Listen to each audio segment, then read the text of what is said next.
Terima kasih Anda masih bersama kami dalam program Podcast TV Show TV Muhammadiyah Ngobrol Sering Tanpa Boring, cuma di sini tempatnya. Ini pemirsa TVmu yang baru bergabung mungkin bingung, kita lagi ngobrolin apa sih hari ini. Jadi hari ini tema kita adalah menjadi pengusaha selagi muda. Karena kan bisa dibayangkan tuh sebenarnya mencari rezeki itu bisa dengan cara apa aja. Bisa menjadi pegawai teladan boleh, menjadi pebisnis boleh, menjadi pengusaha boleh. Nah, cuma pasti masing-masing setiap pilihan itu punya punya kesenangan, punya suka duka yang berbeda-beda. Nah, sekarang kita ini akan membahas tentang pengusaha muda bareng sama Fauzan, salah seorang pemilik kafe di kawasan Jakarta Timur. Nah, kita sebelum nanti saya cobain minuman-minuman ini, aku mau nanya deh, suka duka kamu selama menjadi pengusaha. Kamu ini udah berapa lama berarti jadi pengusaha?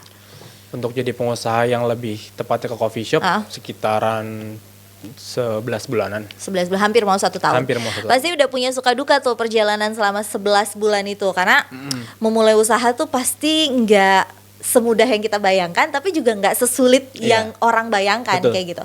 Suka dukanya apa? Sukanya dulu aja. Ya, sukanya kita ngerasa kita punya sebuah usaha dan dimana kita harus punya in charge penuh dalam usaha kita. Bagaimana cara kita harus naikin upselling kita setiap harinya, bagaimana kita harus memikirkan event-event berikutnya untuk narik minat customer, dan bagaimana caranya kita bisa memberitahukan ke customer yang belum pernah datang ke tempat kita ini produk kita seperti apa gitu. Ya, banyak pikiran-pikiran yang ngebuat kita jadi makin berkembang aja sih. Sukanya seperti itu. Karena secara tanpa disadari itu membuat kita jadi banyak belajar. Betul, belajar hal baru, bertemu dengan orang baru, dapat ilmu baru. Iya sih, itu pasti menyenangkan karena itu belum tentu didapat di pekerjaan-pekerjaan lainnya. Nah, kalau dukanya 11 bulan menjalani usaha? Untuk dukanya mungkin karena tepat banget sama kebetulan kita dilanda sama pandemi ini ya.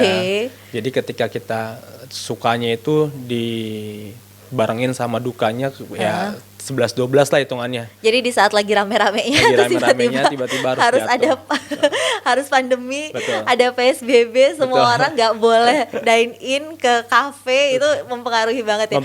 Kamu salah satu yang terdampak berarti? Betul. Oke, tapi pastikan kalau misalnya itu kita sebagai seorang pengusaha, misalnya dirimu sebagai seorang pengusaha kan nggak boleh langsung nyerah gitu aja dong saat terdampak. Itu yang kamu lakukan apa? Strateginya? Yang pastinya sih kita harus berstrateginya itu sekarang yang kita lakukan itu kita lebih ngasih promo-promo untuk di e-commerce, dengan cara juga yang lainnya kita juga siapkan mereka untuk pembelian secara langsung via Instagram kami gitu kan, atau via WhatsApp admin segala macam, dan juga kita juga kerjasama dengan Gojek, dengan Grab juga kan gitu. Kita pokoknya bagaimana caranya membuat lebih murah lah harga kita, biar kita bisa tetap berputar terus kan. Lebih aktif di media sosial, terus lebih banyak diskonan-diskonan yang tentunya semua orang suka gitu dengan diskonan-diskonan itu sendiri, sama lebih banyak mempromosikan ke orang-orang. Terus selama pandemi ini kalau boleh kamu presentasikan seberapa bikin menyedihkan ya. Kalau boleh dipresentasikan dulu, memang berapa persen berarti penurunan pendapatannya? Sejauh ini kalau kita pukul rata ya dari awal pandemi sampai sekarang detik ini, mungkin penurunannya bisa di angka sekitar 40-45%. Wah, itu lumayan berasa banget ya. Yang paling kerasa tuh lebih karena apa? Lebih karena orang-orang udah nggak bisa dine in atau gimana? Bentuk konsumsi customer itu menurun gitu, karena dine in mungkin ya sejauh ini masih ada banyak customer yang minta kita untuk buka dine in. Namun karena kita harus tetap patuhi protokol kesehatan, ya kita tetap tidak bisa kan. Namun untuk daya beli masyarakatnya sendiri aja udah juga mulai turun juga sih gitu kan. Oke. Jadi emang nggak bisa dipaksain juga gitu.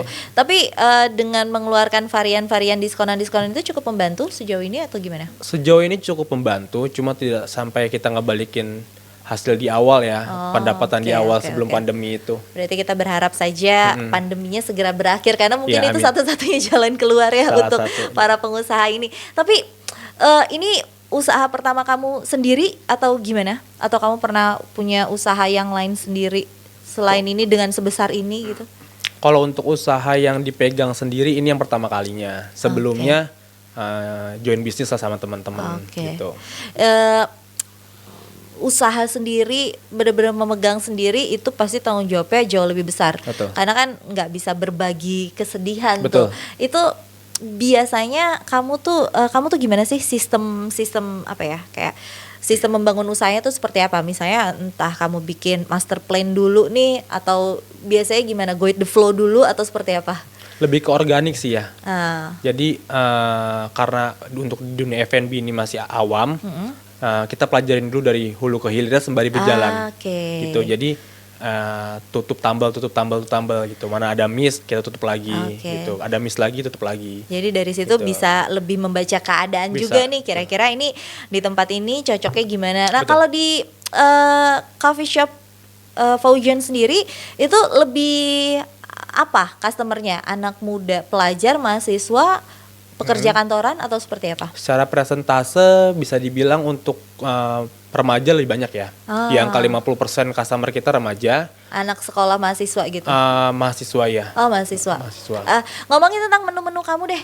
Menu-menu kamu kan berarti kan kalau misalnya ngomongin tentang customernya seorang mahasiswa, menunya juga berarti kan harus harga-harga mahasiswa gitu gak sih? Iya, pastinya. Berarti harga minuman dan makanan kamu tuh dari range berapa? Range dari angka 15.000 sampai 26.000 untuk minuman. Oke. Kalau untuk makanan kita di angka 20 sampai 30.000. Cukup terjangkau banget ya, Ya, untuk insya Allah terjangkau. kantong mahasiswa. Insya Allah. Nah, tadi kita seperti yang tadi saya udah bilang, kalau saya pengen cobain 3 signature kamu. Signature itu kan berarti sesuatu yang nggak bakal kita bisa dapetin di tempat lain. Betul. Karena rasanya ini khas banget. Ini berarti cafe shopnya Fauzan yang punya. Yang mana aja? Boleh nggak kasih lihat ke Boleh, saya? sebentar ya. Boleh. Yang mana? Di sini kita ada ini satu, dua. Yang stroberinya kita nggak ada, cuma kita mau launching produk baru yaitu ini. Ini ada 3. Kalau misalnya saya cobain 3-tiganya kan nggak seru ya. Jadi saya mau ngajak 2 teman saya, ada Ayu sama Rauda. Boleh kesini nggak? Ayu suka kopi atau suka non kopi? Non coffee. Non kopi, berarti Ayu cobain Yakult jeruk. Oke. Di sini. Kamu nggak ada pilihan. Ini yang coconut. Oke. Izin di shake dulu mungkin Oh, biar ya. rasanya. Oke. Mari. Udah? Ya, mari kita coba minum. Nanti masing-masing kasih testimoni ya. Jangan lupa bismillah. Bismillah.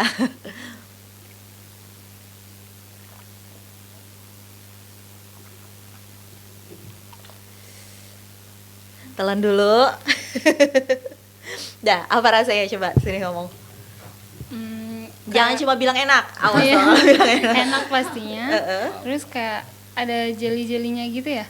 Kayak lebih kental Lebih gitu kental, kan. creamy. Nah, Oh, lebih creamy. creamy gitu. Suka nggak? Suka. Suka. Kamu sendiri suka? Emang kamu pecinta kopi? Pernah sering emang hobi minum kopi atau gimana? Aku nggak terlalu suka coconut sebenarnya, cuma ini nggak terlalu enak banget sih, nggak bikin gimana ya?